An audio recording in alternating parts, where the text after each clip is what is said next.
మీ నామమును ధైర్యపరచండి తండ్రి. నాయన ప్రభా తన యొక్క ప్రాణాలను తోడుగా ఉన్నాయని తండ్రి. స్తోత్రం స్తోత్రం దేవుని నా తండ్రి. నా ప్రభు మీరు దర్శించిన ప్రతి ఒక్క కుటుంబంలోనూ ఆనందం మీరు చేసిన మేలు బట్టి ఎంతగానో ఉన్నాను దేవ. స్తోత్రంలో సుజాత తను పట్టిన తన వారికి నా తండ్రి అలాగే పాపం నా తన ఫిక్స్ డిమాండ్ నుంచి మీరు విడిపించినందుకు ఎవరు దేవ. తన స్తోత్రం నా తన భావనాంతం బట్టి వాళ్ళ కుమారుని బట్టి మీకు వందనములు. వారు కావాల్సిన ఆరోగ్యం దయచేయండి. Doctor Bresley, doctor Baba, doctor Aishwarya, doctor Soni, doctor Soni వారికి కావాల్సిన ఆరోగ్యం దయచేయండి. అతని బ్రెస్లీలందరూ మీరు జ్ఞాపకం చేసుకున్న ప్రభావం తదితరంతో మేడం నుంచి అతని పూర్ణ ఆరోగ్యం దయచేయండి. ఇంకా స్వస్థపరచండి అందరి మీరు ఇంకా స్వస్థపరచడానికి వందనం చెల్లిస్తున్నాం. తన స్తోత్రం కేజీ టీచర్ను మీరు జ్ఞాపకం చేసుకుని ప్రభావ స్తోత్రం స్తోత్రం వందనములు చెల్లించుకున్నాం దేవ. తండ్రి మరి అంతపురంలో కమలాకం బట్టి ప్రార్థిస్తున్నాయా ప్రభావ అక్క కావాల్సిన ఆరోగ్యం దయచేయండి. వారికి పిల్లల చదువులను కృప దయచేయని ప్రార్థిస్తున్నాం దేవ. స్తోత్రం వందనంలో తండ్రి పద్మాపీఠం మాటలు వచ్చిన వారిని వెలిచిన వారిని మీరు దీవించండి ఆశీర్వదించండి ప్రార్థిస్తున్నాం ప్రభావం తండ్రి. మీకు జ్ఞానం తెలివి వివేచనను ఇచ్చి నడిపించండి ప్రభావం. నీ వందనములు దేవా తండ్రి. ఇంకా ఎవరు మర్చిపోయినా తండ్రి మీరు జ్ఞాపకం చేసుకుని ప్రార్థిస్తున్నాం ప్రభావం. నీకే స్తోత్రం. మాకు మీరు ఇచ్చిన మేలుకొని బట్టి నీకు వందనం చెల్లిస్తున్నాం. మీరు మాకు ఇచ్చిన స్థితిని బట్టి మీకు వందనం చెల్లిస్తున్నాం దేవా. స్తోత్రం తండ్రి వందనములు చెల్లించుకుంటున్నాం ప్రభావం తండ్రి. ఎంతో మందికి ఏమి ధన్యత ప్రభావ నా తండ్రి మీరు మాకు ఇచ్చినారని నీకు ఎంతగానో స్థుతులు చెల్లిస్తున్నాం ప్రభావ. స్తోత్రం నీకే వందనములు. అవును ప్రతి శుక్రవారం ప్రభు నీ సన్నిధిలో నా తండ్రి ప్రభావ మేము వినడానికి కృప దయచేసిన నీకు స్థుతులు దేవా. స్తోత్రములు వందనములు చెల్లించుకుంటున్నాం ప్రభావం తండ్రి. సమస్త మహిమ కనుక ప్రభావం మీకు అర్పిస్తూ నజరేయుడైన యేసు క్రీస్తు శక్తి నామమున ప్రార్థిస్తున్నాం తండ్రి. ఆమేన్ ఆమేన్. దేవుడే మరచునా ఉందిలే దీవెనా ఎందుక వేదన పొందిన యాతన దేవుడే మరచునా కన్నుల జారిన కన్నీళ్ళు తడిపెను దేవుని పాదాలు ఇప్పటి నుండి నీ కళ్ళు చూచును దేవుని ఆలయాలు.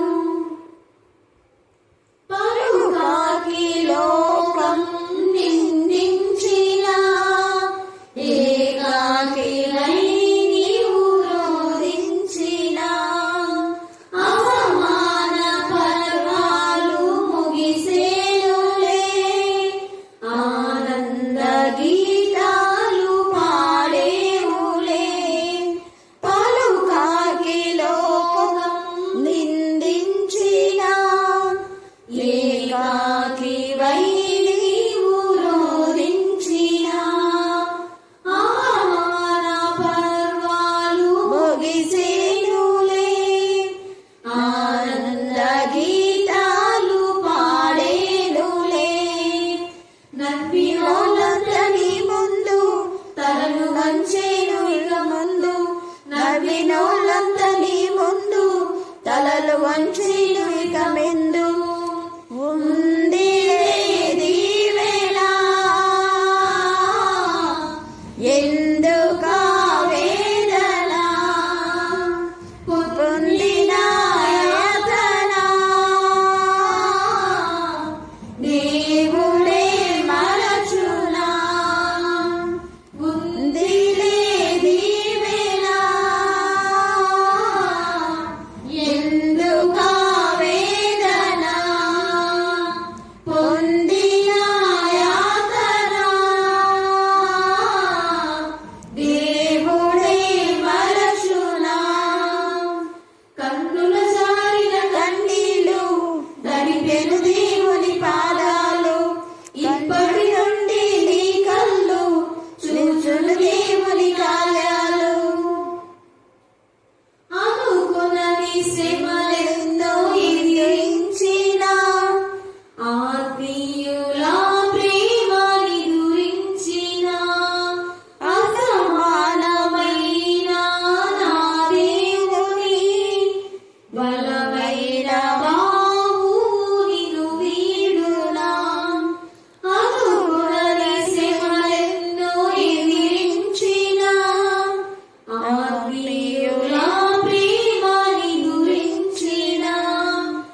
నీకు చేసేను కనుమందు ఉందిలే దీవెనా ఎందుకా వేదన పొందిన యాతన దేవుడే మరచునా ఉందిలే దీవెనా ఎందుకా వేదన పొందిన యాతన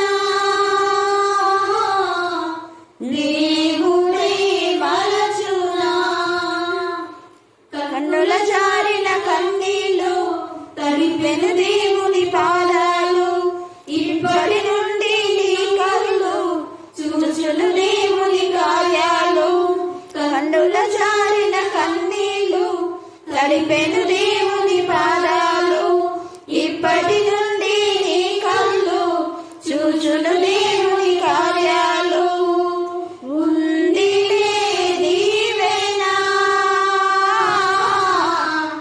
ఎందుకా వేదన పొందిన యాతన దేవుడే మరచునా మహిమోన్నతమైన తండ్రి, ఇద్దరు పిల్లలు బట్టి ప్రార్థిస్తున్న వారికి కావాల్సిన ఆరోగ్యం దయచేయండి.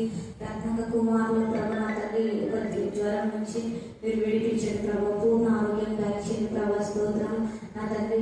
శారణకు ఇద్దరు పిల్లలు బట్టి ప్రార్థిస్తున్నాను, వారికి కావాల్సిన ఆరోగ్యం దయచేయండి. మీరెక్క వాళ్ళకి ఇద్దరు పిల్లలు బట్టి ప్రార్థిస్తున్నాం దేవా నా తండ్రి. చూడక నా తండ్రి యొక్క కుమారుని బట్టి మీరు పూర్ణ ఆరోగ్యం విషయాన్ని పొందడం చెల్లిస్తున్నాం ప్రభు. మరొక జ్యోతక్క తన కుమార్తె కాసాలను దయచేయండి. వీడికి అక్క వాళ్ళ యొక్క పిల్లలు బట్టి ప్రార్థిస్తున్నాం దేవా నా తండ్రి. ఇంకా ప్రభావ తండ్రి నాయన మా కరుణాపీఠం నా తండ్రి నాయన కమలాన్ని బట్టి ప్రార్థిస్తున్నాం ప్రభావ నా తండ్రి. అక్క గృహ విషయంలో దయచేయండి. వారి పిల్లలకు కావాల్సిన ఆరోగ్యం దయచేసిన ప్రార్థిస్తున్నాం తండ్రి. స్తోత్రం స్తోత్రం.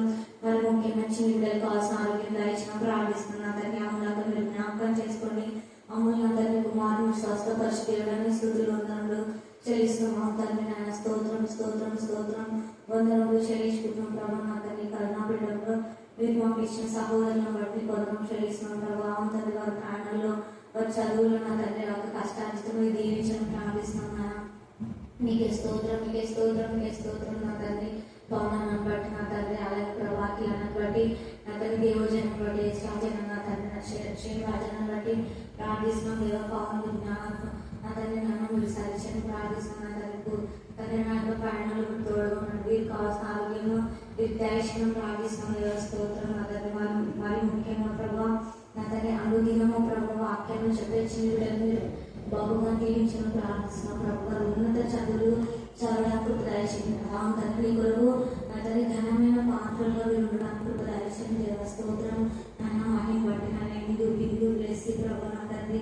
ఇంకా ప్రభు నా తండ్రి మహిమ స్వరూప నా తండ్రి. చిన్న పిల్లలు చిన్నవి అలాగే చెల్లెలు ప్రభు నా తండ్రి. చిన్న పిల్లలు ఇంకా ఎవరైతే ఉన్నారో వారికి కావాల్సిన ఆరోగ్యం దయచేయడం ప్రార్థిస్తున్నాం దేవ. స్తోత్రం మీకేమందనములు చెల్లించుకుంటున్నాం నా తండ్రి. బొబ్బులు కన్నా బట్టి ప్రార్థిస్తున్నాం ప్రభావ. వారికి కావాల్సిన ఆరోగ్యం దయచేయండి దేవ. స్తోత్రం.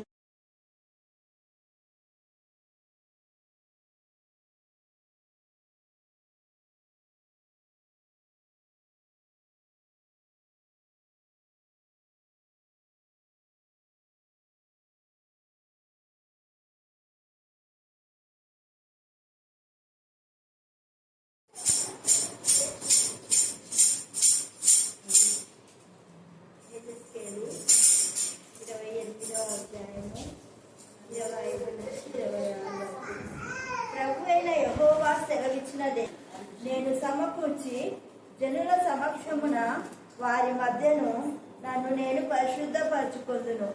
అప్పుడు నా సేవకుడైన యాకోబునకు నేనిచ్చిన తమ దేశంలో వారు నివసించెదరు. వారు అందులో నిర్భయముగా నివసించి ఇల్లు కట్టుకొని ద్రాక్ష తోటలు నాటుకొందురు. వారి చుట్టూ ఉండి వారిని తిరస్కరించుచు వచ్చిన వారికందరికీ నేను శిక్ష విధించిన తరువాత వారు నిర్భయముగా నివసించు కాలమున నేను తమ దేవుడైన యెహోవానై ఉన్నానని వారు తెలుసుకుందురు. అరణ్యంలో ఎండిన భూమిని సంతోషించను, అడవి ఉల్లసించి కస్తూరి పుష్పములు పూయను. అది బహుగా పూయించు ఉల్లసించి సంగీతంలో పాడును. యెబానోను సౌందర్యం దానికి కలుగును. కర్మేలు శారోనుకున్న సొగసు దానికొండును. అవి యెహోవా మహిమను, మన దేవుని తేజస్సును చూచును. కలిగిన చేతులు బలపరచుడి, తృప్తిలో మోకాలను దృఢపరచుడి. తొత్తరలు హృదయముతో ఇట్లనుడి, భయపడక ధైర్యంగా ఉండుడి.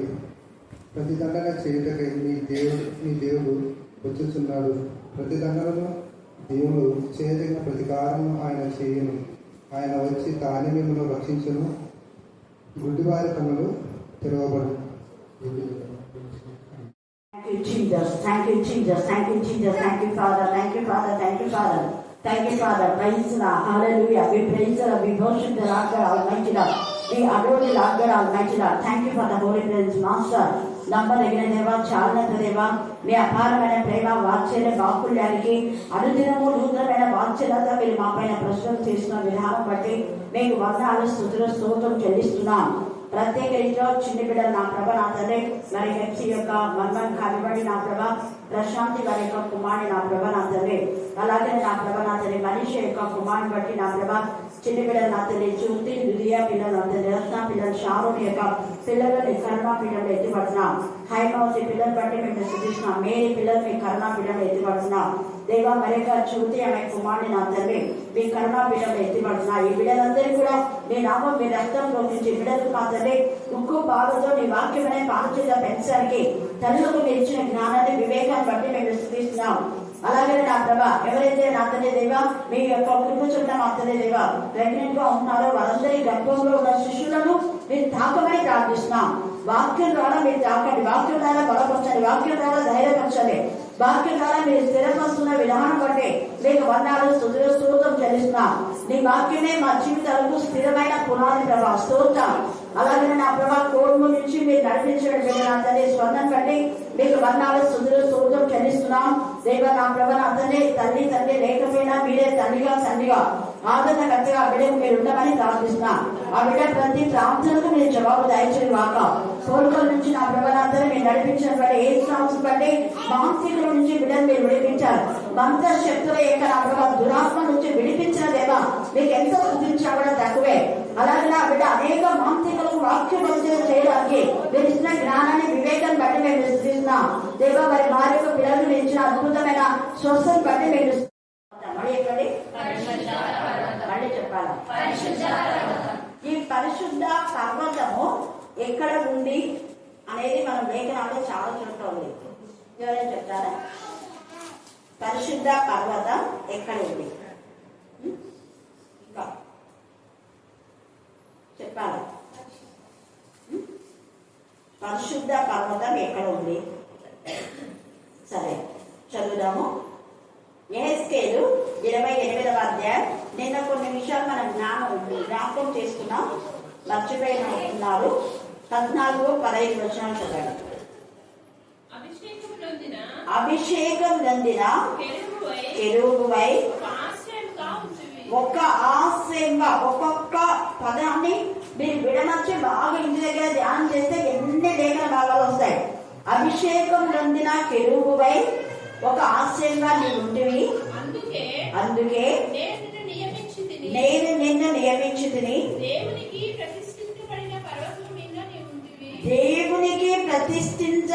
పర్వతం మీద నీవు ఉంటివి, కాలుచున్న రాళ్ల మధ్య నీవు సంచరించుచుంటివి. ఇప్పుడు పరిశుద్ధమైన దేవుని పర్వతములో ఎవరున్నారంటే అభిషేకం పొందిన కెరూబు ఉంది.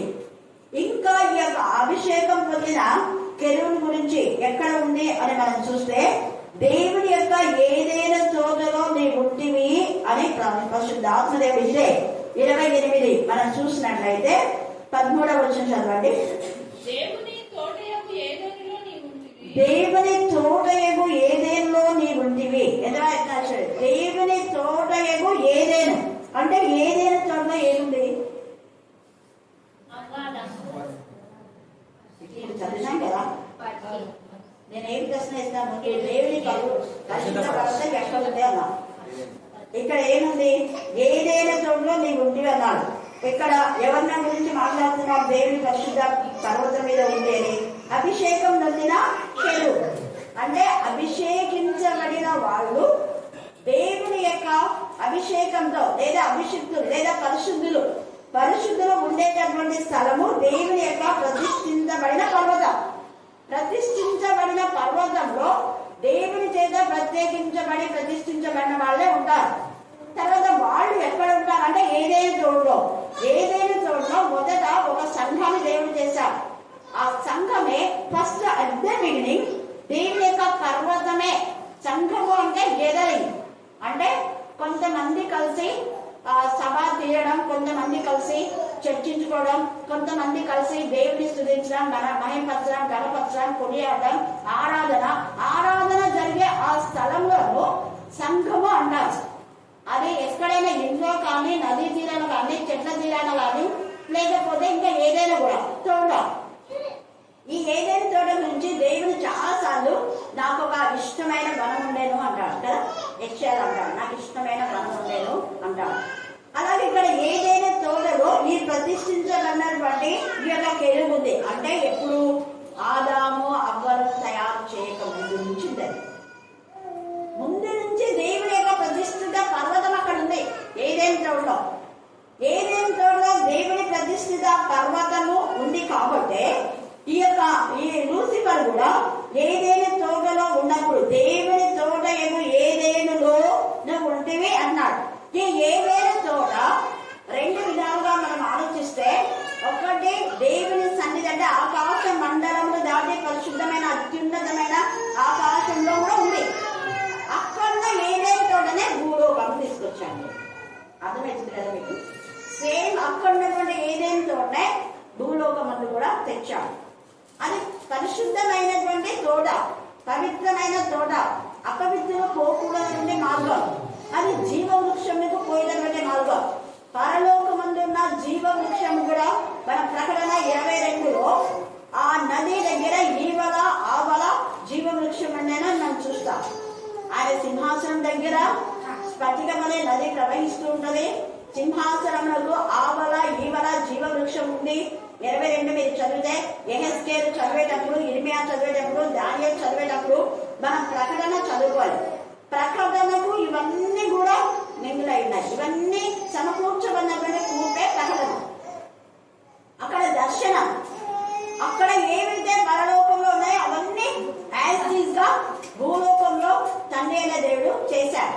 అందుకనే ఆయన మన స్వరూపమంటూ మన పోలిక చొప్పున నరులను చేయడం అని ఎప్పుడైతే నరులను ఇక్కడ ఈ భూలోకమందున్న ఏదైనా తోటలో చేసి వాడు ఉంచాడో అప్పుడు వీరికి జలసి వచ్చేసింది. ఎవరికి? అపవాది.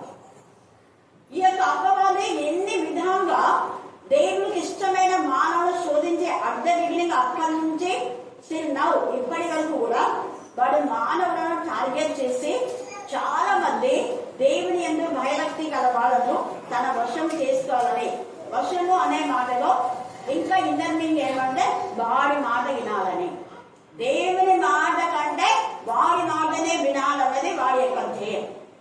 ఈ యొక్క మధ్యాహ్న కాల సమయమందు దేవుని మాట అంటే వాక్యంలో ఉన్నది ఉన్నట్టుగా బోధించకుండా వాక్యములకు విరోధమైన బోధ చేసే వాళ్ళంతా సర్ప సంతతి, సర్పము చేత ప్రేరేపబడినటువంటి వాళ్ళు ఎవరైనా, వాళ్ళు యాజకులు కానీ సేవకులు కానీ, దుర్బోధన చేసే సేవకుల్లో చాలా దుర్బోధలు ఉన్నారు. ప్రవీణ్ పగడాల గారు కానివ్వండి, గంటం ప్రకాష్ గారు కానివ్వండి, ఎక్కువ వీళ్ళు బయట పెడుతుంటారు. వాళ్ళ గురించి పేర్లతో సహా చెప్తారు. నేను కొన్ని పేర్లు చెప్పినప్పుడు అక్క వీళ్ళ పేరు చెప్పిందని మీరు అనుకుంటాను. వెంటనే నేను ఎవరైనా అట్లా అనుకున్నట్టు నాకు అనిపించిందంటే వాళ్ళ వెంటనే ప్రవీణ్ పగడాలు కానీ, గంటం ప్రకాష్ కానీ, ఇంకా కొంతమంది చెప్పిన మెసేజ్ వెంటనే వాళ్ళకు ఫోన్ చేస్తాను. అప్పుడు వాళ్ళ మీద చూస్తుంటారు. హల్లెలూయా, హల్లెలూయా. ఎందుకంటే వాక్యము కలిపి చెరబడి కూడా అపవాదం నుంచి వచ్చేదే కానీ దేవుడి నుంచి వచ్చేది కాదు. ఇక్కడ దేవుడు అక్కడ పరములో ఏదైతే ఉందో అంతే ఇక్కడ చేశాడు. పరంలో పరిశుద్ధత ఉంది, భూమిలో పరిశుద్ధత నెలకొల్పాలని ఆయన ఇష్టం. పరిశుద్ధపరచడం కోసమే తన ప్రియ కుమారుని మన కోసమై బలియాగంగా ఆయన సమర్పించాడు. ఈ రోజు ఎవరెవరైతే కాల్ చేశారో వాళ్ళందరి యొక్క రిక్వెస్ట్ లో నేను ఇదే వాక్యాన్ని వాళ్ళకి సెండ్ చేసిన. ఏ వాక్యం అంటే యెహెజ్కేలు 28:25 నుంచి 20 దాకా సెండ్ చేసిన తర్వాత వాళ్ళు అన్నారు, అయితే మేము అడిగిన దానికి ఇట్స్ గాడ్స్ విల్, ఎస్ అక్క అన్నారు, ఎస్ అన్నాను. హల్లెలూయా హల్లెలూయా. ఎందుకు అంటే నేను నా మాట కాదు, ఇది దేవుడి మాట. తర్వాత మేము క్రమంగా ధ్యానం చేసుకుంటున్నాం.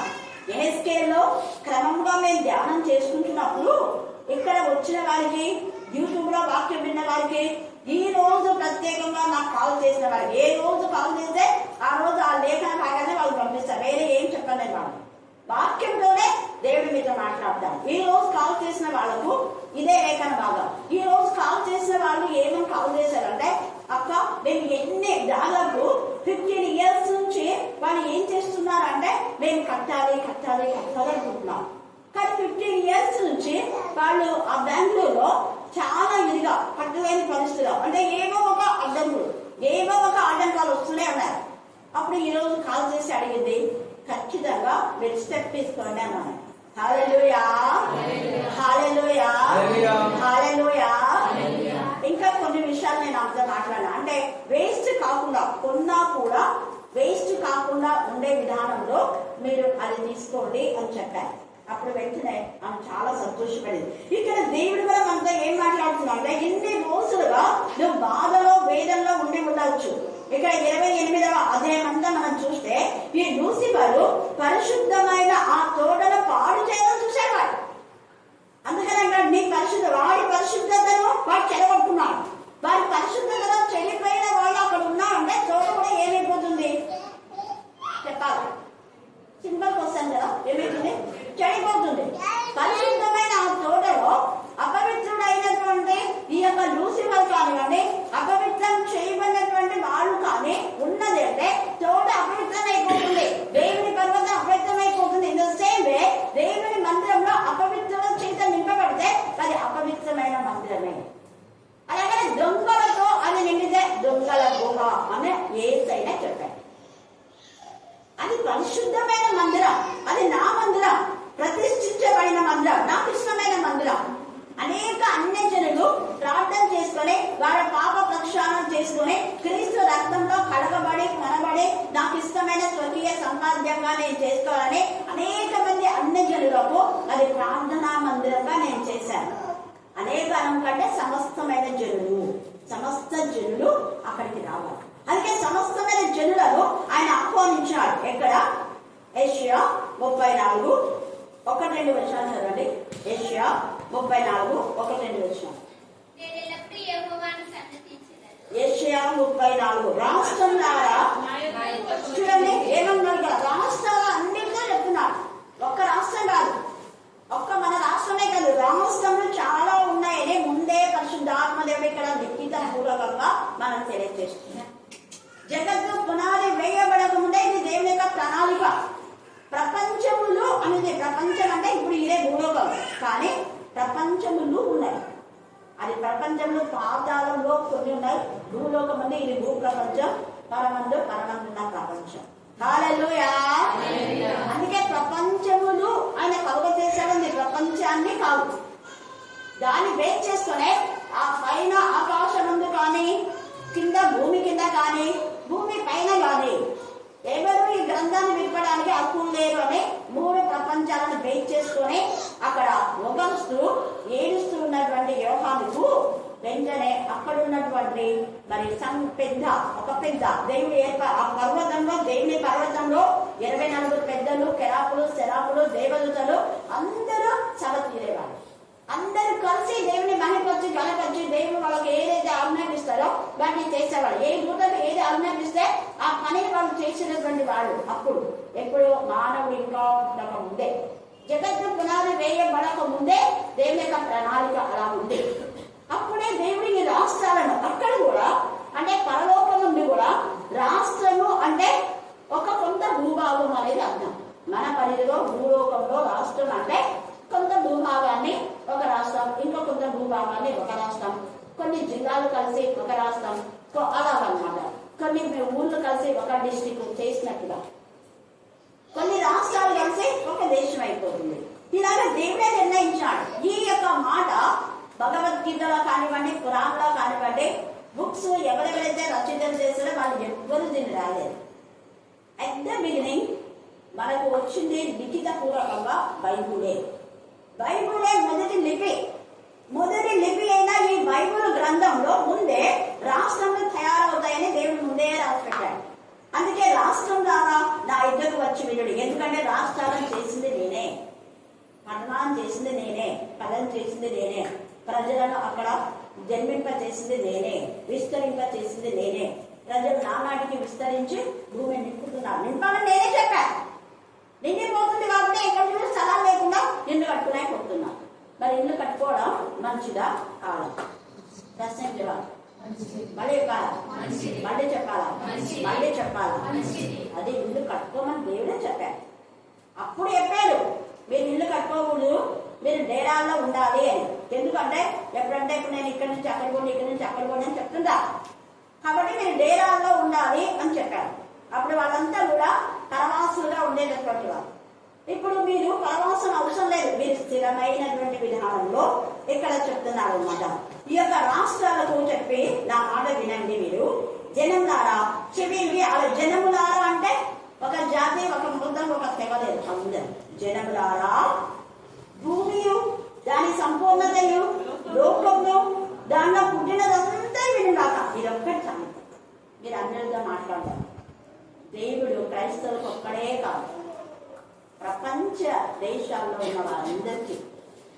అందుకే ప్రతి ప్రజకు, ప్రతి తెగకు, ప్రతి జాతికి ఆయన చెప్తున్నాడు సంపూర్ణత లోకము దాంట్లో కూడా నాదే కాబట్టి నేను నామాలే వినా. ఎట్లా చెప్తున్నాడు? ఏ దేవుడు అనేవాడు మాట చెప్పలేదు. నేనే దేవుడు, నేను ఒక్కనే దేవుడు, నేనే సృష్టికర్త, నా మాట వినాను ఎవరో చెప్పలేదు. తండ్రి అయిన దేవుడు యెహోవా దేవుడు మాత్రమే. ఆయన బాధ్యత ఉంది కాబట్టి ఆయన ప్రియ కుమారుని మరణము మరి పొందడానికి అలౌ చేశాడు ఆయన. తర్వాత చూడండి, యెహోవా కోపము సమస్త జనుల మీదకి. ఇక్కడ ఇన్నర్ మీనింగ్ ఏంటంటే సమస్త జనములు అంటే వాళ్ళు ఎవరైనా, ఏ జాతి అయినా, ఏ మతమైనా, ఏ తెగైనా, చిన్నలు, పెద్దలు, వృద్ధులు అందరూ దేవుని విరోధంగా పాపం చేస్తే కోపం వస్తుంది. తేడా లేదు. ఒకవేళ నీతిమంతుడని తన నీతిని ఆధారం చేసుకుని పాపం చేస్తే అప్పుడు కూడా దేవుని కోపం వచ్చి ఆ పాపం కూడా ఎక్కడికి వస్తుందని ఎహెజ్కేలు 30 చెప్పాడు. నీతిమంతుడు కదా అని వెళ్ళి నీతిని ఆధారం చేసుకుని దేవుని నిర్లక్ష్య పెడితే ఇప్పుడు ఈ లూసిఫర్ లాగా, లూసిఫర్ దేవునికి అధికారం ఇచ్చారు కదా అని అధికారం దుర్వినియోగం చేయకూడదు. నీకు అధికారం ఉంది కదా అని దుర్వినియోగం చేయొద్దు, సద్వినియోగం చేయాలి. సద్వినియోగము అంటే అందరూ ఒకటే. అది యేసయ్యనే తండ్రి అయిన దేవుని కుమారుడే. బోధకుడు అంటే నేను బోధకునే, నేను గురువునే, కానీ మీరు బోధకులని పిలవద్దు అన్నారా? అన్నారా లేదా? మరి మనోళ్ళు ఏమంటారు? ఎవరనుకున్నాం? టీచర్ ఎంత ఇదిగా నేను ఎవరనుకున్నాను? నేను బోధకుని, నేను రెవరెండ్, నేను అదే ఇదే ఆఫ్ బిషప్ను, ఈ బిషప్ను.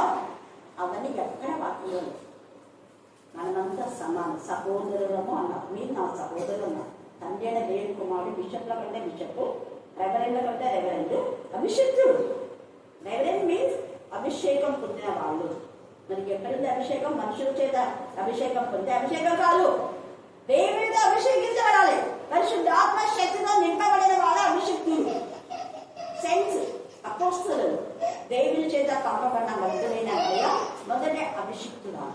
హల్లెలూయా, హల్లెలూయా. అభిషిక్తులు అంటే పరిశుద్ధాత్మతో శక్తితో అభిషేకింపబడాలి. కానీ డిగ్రీలు కాదు. కాంప్లెక్స్ అంతా డిగ్రీ ఫోటోల కోసమా మీటింగ్స్ పెట్టేది? ఫోటోల కోసమా, పేర్ల కోసమా, డిగ్రీల కోసమా? దేవుడిని గణపరచాలి. ఆ కాంప్లెక్స్ అంతా కొన్ని వాక్యాలు రాసి అన్నిలోకి ఇస్తే ఎంత రక్షణ వస్తుందా లేదా? వస్తుందా? కాంప్లెక్స్ ఏ మీటింగ్ చూడు దాంట్లో అంతా వాళ్ళ ఫోటోలు ఉంటాయి అంతే. ఒక వాక్యం ఉంటుంది, ఒక్కటే వాక్యం. ఒక పక్కంతా కొన్ని లేఖనాలు రాయండి. ఒక ఫోటోతో ఏమవుతుంది? అది మళ్ళా దిబ్బల పడుతుంది, మళ్ళా దాంట్లో పెంటలో పడుతుంది, ఎక్కడ పడితే అక్కడ పడుతుంది, తొక్కుతుంటారు. అయ్యో ఇది దీని మీద పాసాలు కూడా ఉంది, పాస్తమ్మ కూడా ఉంది అని ఎవరైనా కింద తీసుకుంటారా? పెంట్ల పడ్డది దిబ్బల పడ్డది తీసుకుంటారా ఎవరన్నా? జ్ఞానం లేదు మనకు. అసలు ఎందుకు వేసుకుంటారు ఫోటోస్ నాకు అర్థమే కాదు. ఇన్ఫర్మేషన్ ఇవ్వడానికి ఫలాని తేదీ ఫలాని చోట వాక్య పరిచయం ఉంది, మీటింగ్ ఉంది. హల్లెలూయా హల్లెలూయా. సమాచారం అందించుట అప్పట్లో ఈ మైకులు ఇవన్నీ లేవు, కానీ సమాచారం ఎట్లా వెళ్ళిందో లుదియా అనే ధనవంతురాలికి సమాచారం వెళ్ళి నదీ తీరంన అక్కడ మరి మీటింగ్ జరుగుతుంది, అపోస్తలుడైన పౌలు వాక్యం చెప్తాడు అని అనుకుని ఆమె వ్యాపారవేత్త, ఎంతో లక్షలు గడించేది. అలాంటి ధనవంతురాలు ఎంతో ఆసక్తితో అక్కడికి వెళ్ళింది. అంతకుముందు ఎన్నిసార్లు పోయిందో ఆమె హృదయం తెరవడానికి, కానీ ఆసక్తితో వచ్చిన ఆ రోజే దేవుడు ఆమె హృదయం తెరిచాడు. ఈ రోజు కూడా నీకు నిజంగా ఆశ ఆసక్తి తపన ఉంటే దేవుడు నేరుగా చుట్టూ నీతో మాట్లాడతాడు. ఆ తపన అజీర్ణంటున్నా ఎప్పుడెప్పుడు దేవుడి చదివికి నేను వెళ్ళాలా, ఆ తపన ఉంటే దేవుడు అన్ని చేస్తాడు. ఇక్కడ అందుకే రాష్ట్రంలో అన్నింటిలో చెప్పాడు.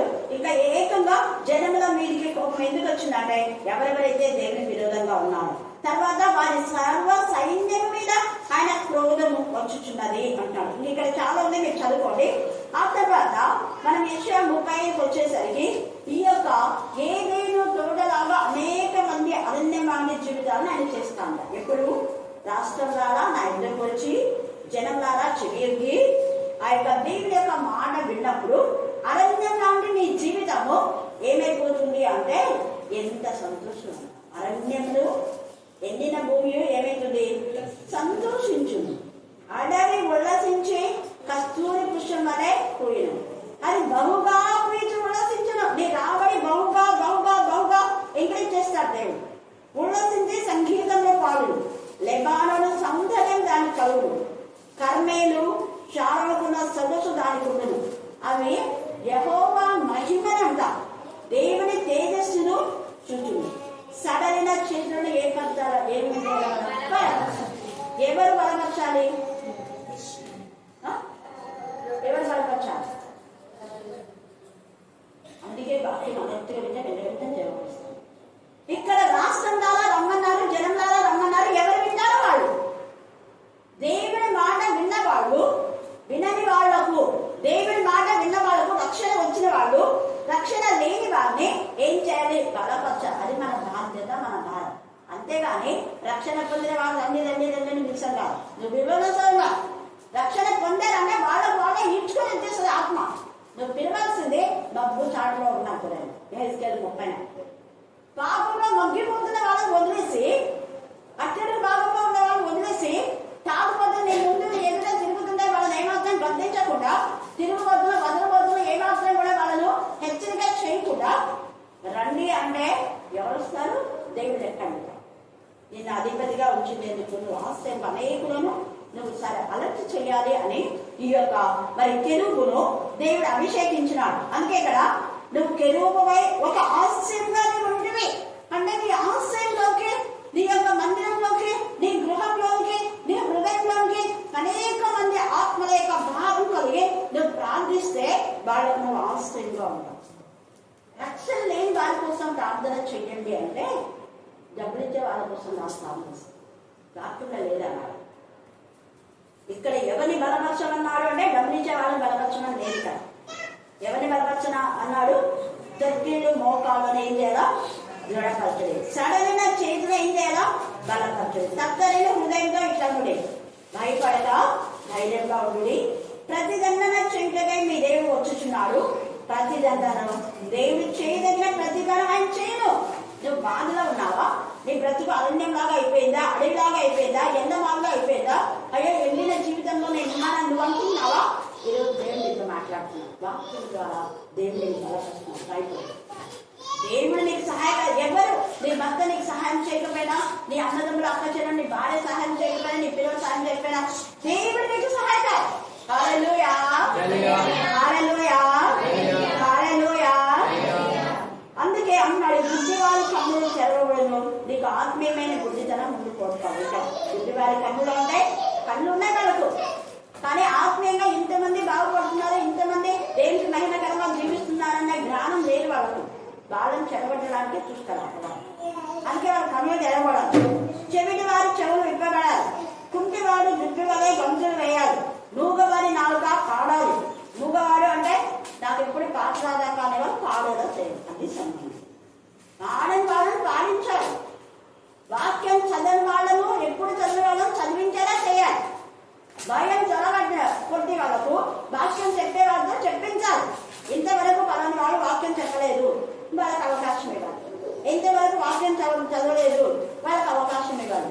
ఇంతవరకు మీరు ప్రార్థన చేయలేదు, రాదన్నారు, సరే నెక్స్ట్ వీక్ చేయి లేదా నెక్స్ట్ మంత్ చేయి. అంతలోపల నువ్వు ధైర్యంగా ప్రార్థన ఇంటి దగ్గర చేస్తూ ఉంటే ప్రార్థన వచ్చేస్తాయి, పాడుతూ ఉంటే ప్రారంభిస్తావు. అవునా కదా? హల్లెలూయా, హల్లెలూయా. రెండవ చాలా మంది పాట పాడమంటే మొదలు పాడేవాళ్ళే కాదు, ముఖ్యంగా కృష్ణవేణి పాడేది కాదు. వాళ్ళు ఇప్పుడు ఎవ్వరు మాకుండా నేను పాడమా అనుకుంటున్నాను, ఎవ్వరు వద్దంటే నేను పాడమా అనుకుంటున్నాను. అంటే దేవుడు అలాంటి ఆసక్తి రాజాలు కూడా వెళ్ళి ఉన్నారు, వద్దంటే పాడేలాగా మీరంతా అందరు మీరంతా. హల్లెలూయా, హల్లెలూయా. అందుకనే టైం చూసుకొని వెంటనే పాడని వాళ్ళకు పాట ఇచ్చేది. ఇక్కడ మూగవాణి నాలుగో పాడు అంటే పాడేవాళ్ళు పాడాలి. అరణ్యంలో నీటి ఉడుకును, అడవిలో కాల్వలు కావును, ఎండ మావులు మడుగులవును, ఎండిన భూమిలో నీటి బుగ్గలు పుట్టును. ఎప్పుడు ఇది జరుగుతుంది అంటే దేవుని యొక్క పర్వతమని, దేవుని చేత మనం ప్రత్యేకింపబడిన వారమని, ఏదైనా చోట దేవునికి ఇష్టమైన వనము అని మనం ఆ వనములో మనం ఉన్నప్పుడు, ఆ వనంలో మనం ఉన్నప్పుడు మనం ఎవరైనా టచ్ చేస్తే దేవుడు ఊరుతాడు, వెంటనే వాళ్ళకి తగిన శిక్ష విధిస్తాడు. అదే ఇక్కడ ఎహెజ్కేలు 28:20 నుంచి 24 దాకా మీరు చదివితే అక్కడ ఉంది. ఏదైనా చోట పరిశుద్ధంగా ఉన్న ఆదాము అవ్వను బాధపరిచిన ఈ అపవాదిని అక్కడి నుంచి వెళ్ళగొట్టేశారు. అలాగనే వాళ్ళని కూడా మళ్ళా మేము పరిశుద్ధపరిచి మళ్ళీ ఇక్కడ తీసుకొస్తాం. మళ్ళీ మనం అందరం కలిసి ఏదైనా చోటులో దేవుని మనంతా ఆనందించామని దేవుడు కొంతకాలమే. ఎందుకంటే దేవుని దృష్టిలో మనం చూస్తే 1000 సంవత్సరాలు ఒక్క దినం అన్నాం. దేవుని దృష్టి ఎంత? 1000 సంవత్సరాలు ఒక్క దినం. కాబట్టి లేదా 7000 సంవత్సరాలు మీరు బయట ఉండండి, 7వ దినాన మీరు మళ్ళా మీకు ఏదో పెట్టుకుంటున్నాను. అప్పుడు అందరం కలిసి తీస్తాం. అంతవరకు మీరు పరిశుద్ధంగా ఉండాలి. అందుకే ఏదైనా చోటలో మళ్ళీ అపవిత్రులు పోకుండా అక్కడ ఖడ్గ జ్వాలలతో దూతలను దేవుని తోడుగా ఉంచారు. హల్లెలూయా, హల్లెలూయా. ఈ అపవాది వాడు మళ్ళా పోతలేదు, నేను అట్లున్నా కదా, ఇది నాది కదా, ఇది నాది స్థలం కదా అని మళ్ళీ వాడు పోయి వీరాలు పడుతాడేమో అని.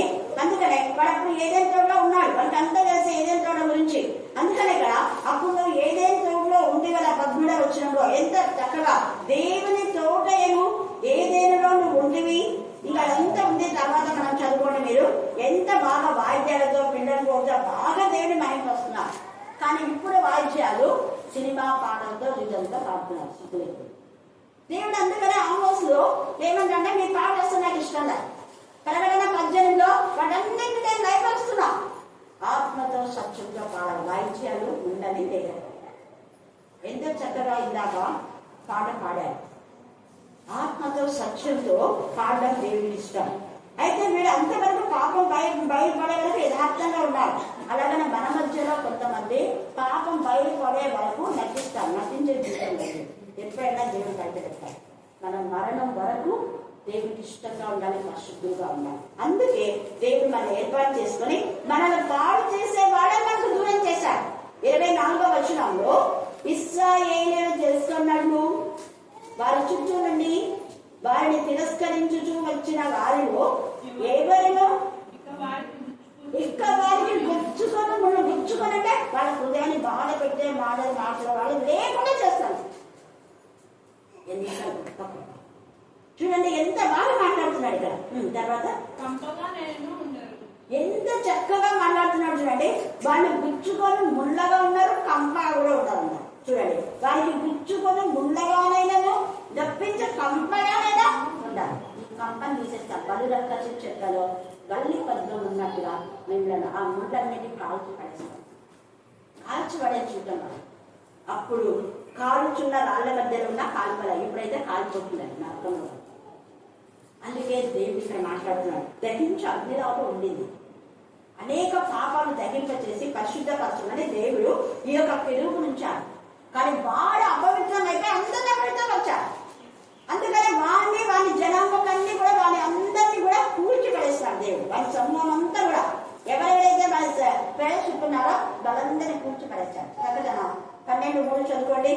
27 కూడా ఏస్కేలు 27:27లో కూడా ఎవరెవరైతే వారికి ఉన్నారో సమూహం అంతా కూడా ఆడ పైన అన్నాడు కదా, వర్తకము చేయవారు నీలో ఉన్న సిపాయిలందరూ, నీలో ఉన్న జన సమూహములన్నీ నీకు కూలు దినముందే సముద్ర మధ్య ముందు వాళ్ళు కూడా ఏమవుతారు, కూలుతారు. అంటే నీ దొడ్డి కానీ అంతా కూడా కూలిపోతారు. అబద్ధము మాటలు చెప్పి, అసత్యం మాటలు చెప్పి కుయుక్తులపై వాళ్ళని ఏమేమి భ్రమపరిచి నీ వైపు చెప్పుకున్నావో వాళ్ళందరూ కూడా అక్కడ కూలిపోతారు. ఎంతగా చెప్పు. కానీ ఏసైతే ఉండేవాడు తెలుగు. అందుకని ఏసే మాట విని లోపడేవాడు. మాట వినాలి. ఇక్కడ మోషే దేవుని యొక్క మాట విన్నాడు, లోబన్నాడు, నీతిని కాపాడుకున్నాడు, యథార్థంగా ఉన్నాడు, సాత్వికంగా ఉన్నాడు. 40 సంవత్సరాలు, నేను చిన్నారిలో చెప్పాను, 40 సంవత్సరాలు రాజుగా ఉన్నాడు. 40 సంవత్సరాలు వాళ్ళ మామ ఇత్రోకు గొర్రెల కాపరిగా ఉన్నాడు. అందుకే గొర్రెల కాపరిగా ఉన్న మోషేను దేవుడు పిలిచాడు. గొర్రెల కాపరి ఉన్న దావీదును పిలిచాడు. లేఖన భాగంలో ఆదికాండం నుంచి ప్రకటన వరకు మోషేకు దావీదుకు చాలా ప్రత్యేకత ఉంది. గొర్రెల కాపర్ని పిలిచినాడు దేవుడు. వాడు కాపు తీసుకున్నాడు సరిగా. అలాంటి కాపర్నే దేవుడికి ఇష్టం. ప్రాణం తెగించి మోసే నా ప్రాణం తీసుకోదేగా నీకు ఇష్టమైతే, కానీ ఈ ప్రజలు ఏమనలేదు. అది ఎంత బాగా బెక్ చేశారు. అలాగే దావీదు కూడా ప్రజలు ధర్మశాస్త్రం అనుసరించకపోయినందుకు కన్నీరు ఏరులై కాదు. దేనికోసం ఏడ్చరా? వాళ్ళు బాగలేదు, వీళ్ళు బాగలేదు, బిడ్డ బాగలేదు, భార్య బాగలేదు, భర్త బాగలేదు, దీనికోసం అయితే ఉద్యోగం రాలే, ఇల్లు కట్టుకోవాలి, ఏడ్చలేదు. వాక్యం కోసమే కన్నీరు కాదు. నా ఇంట్లో పిల్లలు సరిగా లేరే, మా వాళ్ళు సరిగా లేరే, రక్షణ లేదే, వాళ్ళు దేవుని మందిరానికి రావట్లేదే అని ఏడ్చారు. అంతేగాని బాడీ పెంచి అవి ఎప్పుడు వస్తుందే పోతుంది. వాటి కోసం కాదు మనం ఏడ్చాల్సింది ఇక్కడ. అందుకనే వీళ్ళందరూ నీకు ఉండకుండా ఏం చేశారు? జనులను చెదరిపోయిన ఇశ్రాయేలును నేను సమకూర్చు. ఎవరెవరైతే వీళ్ళు బాధ పెట్టి దేవుడి యొక్క తోటల నుంచి మరి బయటికి పంపేలా చేశారో వాళ్ళందరూ దేవుడు మళ్ళీ ఏం చేస్తాడా? సమకూర్చు. Thank God. ఏదైనా ఎట్లా చూడండి, చెదరిపోయిన ఇశ్రాయేలును నేను సమకూర్చు. మీ ఫ్యామిలీలో ఎవరైతే దేవుడికి దూరంగా ఉన్నారో అందరికీ నేను రక్షిస్తాను. జనుల సమక్షంలో వారి మధ్యలో నన్ను నేను పరిశుద్ధపరచుకుందును. అప్పుడు వాళ్ళ అపవిత్రులైన వాళ్ళు పరిశుద్ధపరిచి పెట్టాను. క్రీస్తు రక్తంలో కడగబడి ఆదాము అవ్వల నుంచి ఇంకా ఎవరెవరైతే జనాంగం నుంచి వాళ్ళందరినీ పరిశుద్ధపరచబడిన జనులుగా ఏదేని తోటలో దేవుడు ఉంచబోతున్నాం. హల్లెలూయా, హల్లెలూయా, హల్లెలూయా. మన హృదయము దేవునికి ఏదేని తోటలో ఉండాలి, మన మందిరం దేవునికి ఏదేని తోటలో ఉండాలి, మన గృహము దేవునికి ఏదేని తోటలో ఉండాలి. ఏదైనా తోటలో అంటే నీ ఇంటిలో క్రూర మృగాలు ఉండకూడదు. యెషయా 11 చదవండి. ఇప్పుడు టైం లేదు మనకు. 11లో క్రూర మృగములు దాన్ని ఎక్కవు, అక్కడ నాగుపాము కూడా హాని చేయదు. ఇక్కడ పెద్ద నాగుపాము వచ్చింది, హాని చేసిందా ఎవరికైనా? అదే సత్యం. హాని చేసే వాళ్ళు చేస్తారు. గుర్తుపెట్టుకోండి. దేవుని పిల్లలకి ఎవ్వరు దేవుని యొక్క గృహంలో, దేవుని మందిరంలో కానీ, మీ ఇంట్లో కానీ, మీ హృదయంలో ఎవరైనా హాని చేస్తారంటే దేవుడు వాళ్ళకి హాని చేస్తాం. నువ్వు ధైర్యంగా దేవుడితో ఉండు. అందుకని మన హృదయాన్ని దేవుడికి నిలయంగా కట్టుకోవాలి. పరిశుద్ధతలో మనం కట్టుబడాలి. అందుకే పరిశుద్ధ పరచుకుందును. అప్పుడు నా సేవకుడైన యాకోబు, నా సేవకుడు అంటే నిజంగా దేవుని చేత ప్రత్యేకింపబడి ప్రతిష్ఠించబడి ఏర్పరచబడిన సేవకులు అందరూ. వాళ్ళ సేవకులే కానీ గోరెలు కాదు. వాళ్ళ సేవకులే కానీ దేవునికి ఇష్టమైనటువంటి ఒక గొర్రెల కాపరు, వాచ్మెన్. అర్థాన్ని చెయ్యదు. నువ్వు వాచ్మెన్వే, వాచ్మెన్ లాగానే ఉంది, కాపలా రాదు. ఏ గొర్రె బాగుందో ఏ గొర్రె బాగలేదో చూసి ఆ గొర్రె గాయలు కట్టేది నీకు పని, అంతే. పెద్దలాలు లేనికే రాదు. నేను బిషప్లు కదా, నేను పాస్టర్ కదా, నేను పాస్టర్ కదా, పెద్దలాలు లేనికే రాదు. గాయాలు మానుతారు. అది పరిశుద్ధపరచాలి. అపవిత్రత ఉంటే వాళ్ళని పరిశుద్ధపరచాలి. నా సేవకుడైనా దేవుని సేవకుడైన వాళ్ళ గుణలక్షణ ఇది. మనమంతా ఒకటే, మనమంతా సహోదరులం. అందుకనే ప్రకటనలో యోహాను సాగిలపడే దేవదూతతో సాగిలపడతా ఉంటే, నాకు సాగిలపడద్దు, నేను కూడా మీతో పాటు పరిచయం చేసే వాళ్ళ ఒక్కడునే. అంత దేవుని మహిమ చేత నింపబడినారు అంటే ఆ యొక్క మరి నిశ్చయంగా దేవదూతలే ఎంత ఇదిగా యోహానుతో అన్నారు, నాకు సాగిలపడదు, మనమంతా ఒకటే, నువ్వెంత నేను అంతే ఉందా. ఆ యొక్క ఆలోచన ఎవరు పాడినా, ఎవరు ప్రాణం చేసినా, ఎవరు వాక్యం చెప్పినా ఒక్కటే అనే విధానంలో ఉండాలి. అందుకే నేను అనేక వచ్చాను. ఫస్ట్ మంగళవారం మీరే చెప్పండి, లేదు ఎవరైనా చెప్పండి. హల్లెలూయా, హల్లెలూయా. అప్పుడు ఏమైతారు అంటే, ఎప్పుడైతే మనమంతా ఒక్కటే అనేది ఉంటుందో అప్పుడు వారు అందులో నిర్భయంగా ఎవరు పాడాలనుకుంటే వాళ్ళు పాడుతున్నారు, అవునా. ఎవరు వాక్యం చెప్పాలంటే వాళ్ళు చెప్తున్నారు, ఎవరు చదవాలంటే చదువుతున్నారు, ఎవరు ప్రార్థన చేయాలని ఆశగల ప్రతి ప్రాణంలో దేవుడు కరుణాపీఠంలో స్ఫూర్తిపరుస్తున్నారు. కరుణాపీఠమైన కాదు, కొన్ని సంఘాలు ఉన్నాయి. హల్లెలూయా, హల్లెలూయా. అవి దేవుని చేత ఏర్పరచబడి ప్రత్యేకింపబడి ప్రతిష్ఠించబడిన సంఘాలు, అవే నిజమైన సంఘం. మిగతా సంఘాలు సర్ప సంతానం. సర్ప సంతానం కూడా సంఘాలు ఉన్నాయి. ఆ సంఘాలు ఎత్తబడతాయి. దేవునికి ఇష్టమైన సంఘం, నిర్దోషమైన సంఘం, నిష్కలంకమైన సంఘం, మడత మచ్చ ఏమీ ఉండదు, డాగు ఉండదు. ఇలాగా చూడండి, నిర్భయముగా నివసించు ఇల్లు కట్టుకుని ద్రాక్ష తోటలు నాటుకుంటూ వారి చుట్టూ ఉండి వారిని తిరస్కరించు వచ్చిన వారికందరికీ దేవుడు ఏం చేశాడ, శిక్ష విధించిన తర్వాత వారు నిర్భయంగా నివసించు కాలమున నేను తమ దేవుడైన యెహోవానై ఉన్నానని వారు తెలుసుకుందరు. ఇది కొన్ని సంవత్సరాల క్రితం చదివినప్పుడు, దేవా నా వాగ్దానం అంతా నెరవేర్చినావు, చాలా ఉన్నాడైనా, కానీ ద్రాక్ష తోట లేదు అన్నా. వెంటనే దేవుడు నువ్వు అదే ఆ చిన్న లేనందుకు భయపడుతున్నావు, ఈసారి జాగ్రత్త ఇచ్చేసాను. హల్లెలూయా, హల్లెలూయా. అంటే నేను ఎందుకు అడుగుతున్నాను అంటే, మిగతా చెట్లకు అందే ఒకసారి దేవుని యొక్క ఆలయంలో దానిమ్మ పండ్లని ఇవన్నీ చేయమన్నారు. ప్రభా దేవుని మందిరంలో దానిమ్మ పండు అంటే ఎంత ఇష్టం, పండ్లు ఎన్నో ఉన్నాయి, అన్ని పండ్లను చెప్పాలా, కానీ దానిమ్మ పండునే చేయమన్నా. నాకు దానిమ్మ పండు చెట్టు కావాలంటే వేస్తూ అన్నాడు. ఇంతలా పండు ఎంత బాగా పెద్ద చెట్టు, దానికి మీరు కరుణాపీఠం కోసమే కొట్టేసేగాని అర్థం. అది మళ్ళీ సేమ్ అక్కడ ఉంది. హల్లెలూయా, హల్లెలూయా. పైన కూడా ఉంది, చూసిండదు కృష్ణవేణి బాగుంది మేడం, పన్నెండు నుండి ఇంకా రాలేదు. చూడండి, దేవుడు ఎంత మనం ఊరికి ఆలోచిస్తేనే మనం అవసరం తీర్చే దేవుడు మనకున్నాం. కాబట్టి ఎప్పుడు ఆయనలో మనం ఆనందిస్తాం, ఆయనలో గంతులు వేస్తాం, పరిశుద్ధంగా మనం ఉందాం. పరిశుద్ధమైన ఆయన చోట్ల ఏది ఎంతమంతా హాని చేయదు. కొంతమంది అన్నారు, మేము వేస్తే అవి రావక ఇవి రాకుండా ఎందుకు రావు, నువ్వు వాక్యం చదివి ఇక్కడ ఏది రాకుండా కూడా అన్నిస్తున్నాయి. ఊరికే ఇట్లా కొమ్మ తెగిపోయిందంటే దాన్ని పడేయండి. నేను ఎప్పుడు మళ్ళీ నాకుతా, మనం ఇది పడే ఇది తెగిపోయింది కదా అని పడేస్తున్నాం. ఎప్పుడు ఏది కూడా పడేయడానికి కాదు, ప్రతిదీ వాడుకోవడానికే దేవుడు చేశారు. దేవుడు ఈ లేఖన భాగాన్ని దీవించి ఆశీర్వదించుగాక. మనం కూడా పడిపోయిన జీవితాల్లో కట్టే వారంగా ఉందాం, దేవుడికి ఇష్టమైన బిడ్డగా ఉందాం. అప్పుడు దేవుడు నీ ప్రతి అక్కర అవసరత తీరుస్తాడు. ఈ సమయంలో ప్రార్థన రాజమ్మ మనము ప్రార్థన ఇక్కడ